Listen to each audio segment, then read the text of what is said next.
The gospel reading is from John chapter 2, beginning at verse 13. The Passover of the Jews was at hand, and Jesus went up to Jerusalem.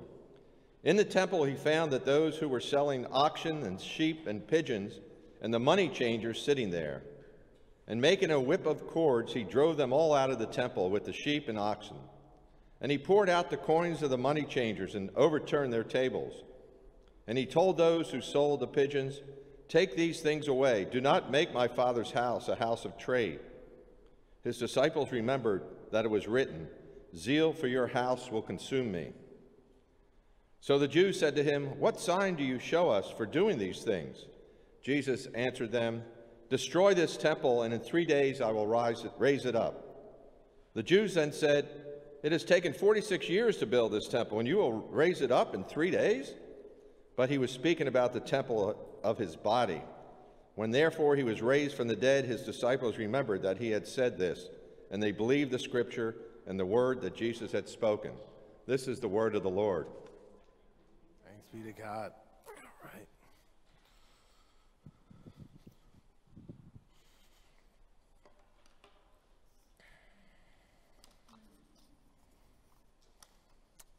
One thing that really gets me and stirs up my innermost nerves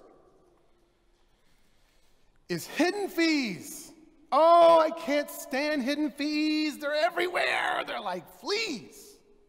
These hidden fees. You look at your bill, you look at your TV, internet bill, hidden fees. Telephone bill. What are all those hidden fees? We're looking at refinancing our house. I don't know if we're going to do it because we look at it in the hidden fees and it's just, I don't even think it's worth it. These hidden fees are crazy. Fees. I just feel ripped off when I see those fees, like I'm being taken advantage of or something. What's going on in this episode in John? John chapter 2, early in the gospel. What's happening here? He shows up to the church, and there's a lot going on. He shows up to the temple, and there's this like flea market going on. People are selling all sorts of artifacts and idols and weird things.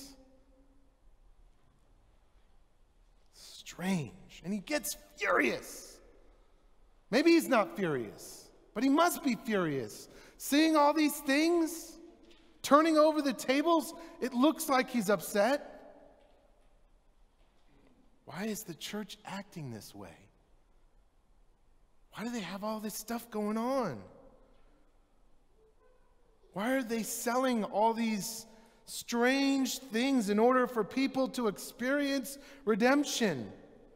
And the Redeemer is right there in the midst of everybody, totally unnoticed. Jesus cleanses the church, and he offers himself as a substitution. He says, if you destroy this temple, meaning his body, I will raise it in 3 days' time. This all happens at the beginning of John's gospel. But in the other gospels, this happens way at the end. In fact, many scholars will say that this temple sort of encounter of Jesus was like the last straw. That's when they got together and said, we got to get rid of this guy. And it happens closer to the crucifixion, but not in John. It happens way in the beginning. Why is that? What's that about? John is arranged theologically. It's not necessarily about a timeline with the Gospel of John. John's not that interested in the timeline. You have the historical narratives, Gospels of Jesus. You have, Matthew, Luke, and Mark. You got that if you need it. John arranges his gospel theologically to make a point. It's scene by scene, episode by episode. Remember the time that Jesus was at that wedding and he turned the water into wine? He cleansed that dirty water and he turned it into wine. Remember the time when Jesus cleansed the temple? He went in and he started turning over tables. Remember that? Remember when Nicodemus came by night to see Jesus? That's in the very next passage. Remember when there was that blind guy? Jesus healed the blind guy, and then he spoke about spiritual blindness in the next episode. It's a series of episodes that make a point. That's what John is about. It's kind of like a scrapbook of things that happened that all sort of relate. Jesus shows up to the temple and he starts turning over tables because the church needs a bath. It needs the cleansing. I got a question for you. This is a hard question. I don't know if you'll want to answer this. I know I don't want to answer it. If Jesus showed up to the Christian church in general, to the Christian church today, what would he turn over? What would he change? If Jesus showed up to 2021 Christian church, what would he get rid of? What would Jesus change? Some people say nothing. The church is perfect the way that it is.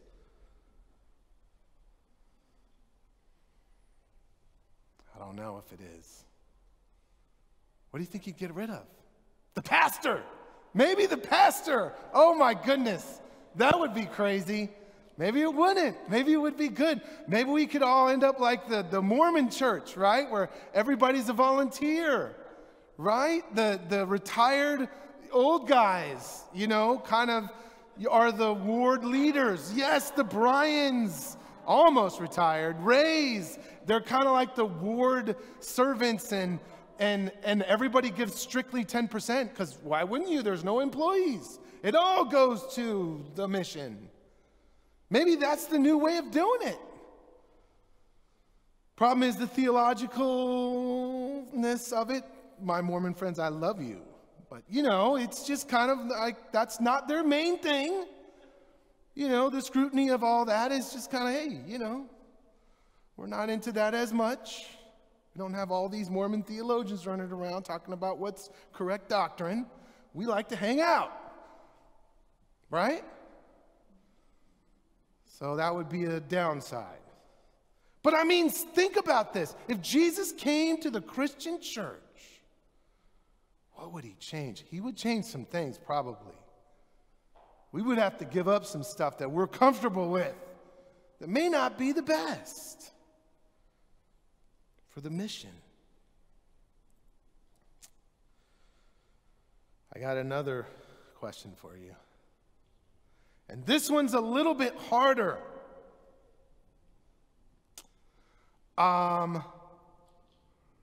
If Jesus showed up to this church, what would he change?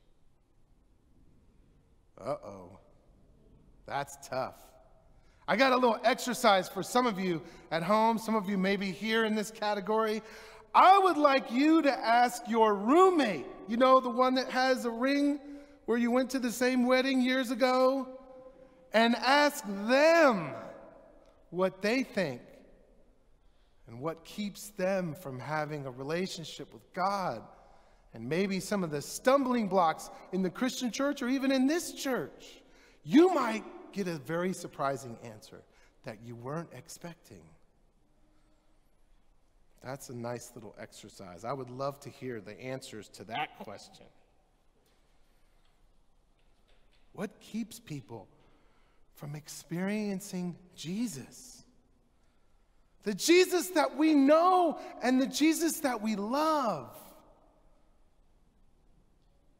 Is the church today also distracted by a bunch of things that don't matter?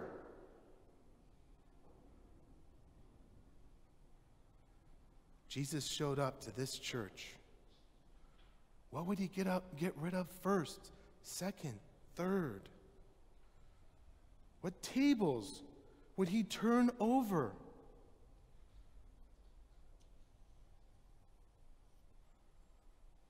got a final question for you, which is a little bit personal.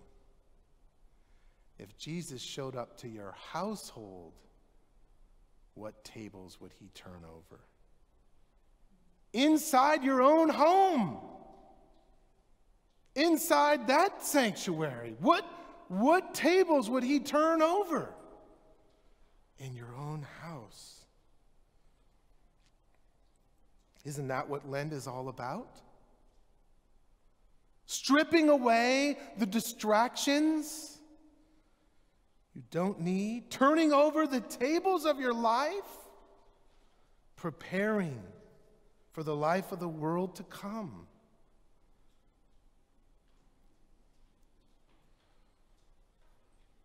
It's where we are in the church calendar. It's where we are on this hero's journey. The redemptive arc. Approaching the innermost cave is exactly the Joseph Campbell terminology for it. Before you meet your Maker, that digging down deep and finding out what is it that is preventing me or hindering me from experiencing the gospel of Jesus Christ. What is my deepest struggle or sin?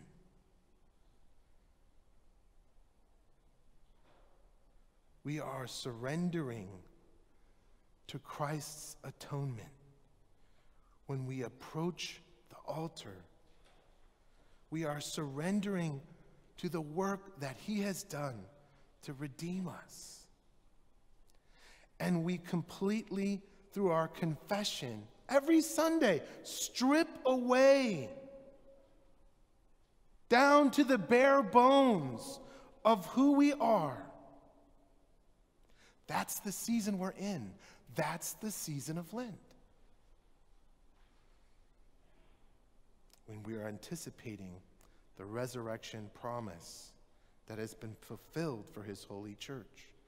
The resurrection promise that gives us assurance to take a fearless moral inventory. That's the beauty of Christianity. In Christianity, I know I'm redeemed. I don't need to hold on to that stuff. It gives me an opportunity to admit who I really am, to dig down deep, knowing that I have the assurance of God's grace. It's the people who don't have that assurance. Those are the ones that want to protect and hide and not see it. Because there's no Redeemer on the other side. But not for us. Not for those who believe. We love to admit our shortcomings and cast them at the foot of the altar.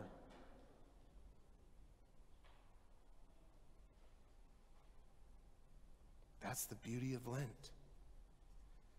You get to have a whole season of that stripping away. Well, I have to tell you, I'm a very messy person. I know some of you are shocked. You're like, we had no idea. I'm a very, very messy person, and I'm not married to a very messy person. Usually that's the case. You usually are married to the opposite. Well, but I love a clean house. I'm messy, but I love walking in my house and it's clean and everything's organized. I love that. I don't like to do that, but I love that. And it may be a bit painful to get there, right? I may show up to my house that's all neat and orderly, and there's a pile of debts, you know, kind of over here saying, put me somewhere. It doesn't belong there. And it's a bit painful to see that pile. But slowly but surely, those things get put in the right place. And order is created.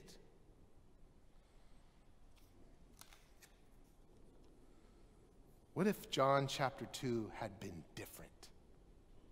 What if Jesus showed up to the church and he started turning over tables and swatting all these crazy animal strangeness out into the street and clearing the church? And the church would embrace that. Like, what if it was the opposite and they said, this is what we needed, a good house cleaning? What if it had been different? And they took a hard look at themselves and said, maybe we could use a little makeover. Maybe we're going the wrong direction. Maybe what we are comfortable with isn't good and helpful for God's mission. Maybe that should be our prayer. And the prayer of the people today, maybe that's what we should do. Maybe we should be that church that prays for Christ to come in and maybe do a little bit of house cleaning and changing some of the directions that we're going and getting us out of kind of maybe a rut of this season that we've been in for the last year. All of us in our community have really had a tough time. And maybe it's time for some tables to be turned and some pages to be turned and for us to go a really great and new direction. Amen?